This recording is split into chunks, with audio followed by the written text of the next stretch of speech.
কারণ যার কথা আজকে শ্রবণ করবো তিনি একজন পরম কৃষ্ণ ভক্ত। যে জায়গাটা আজকে একটা ধামে পরিণত হয়েছে, তীর্থে পরিণত হয়েছে, সেই জায়গাটা কোথায়? বছরতে একবার হলেও সেই জায়গাটা কোনো কোনো মানুষ যায় না।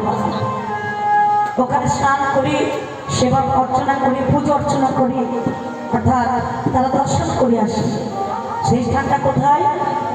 বীরভূম জেলা, যেটাকে বলা হয় কেন্দ্রবিন্দু গ্রাম।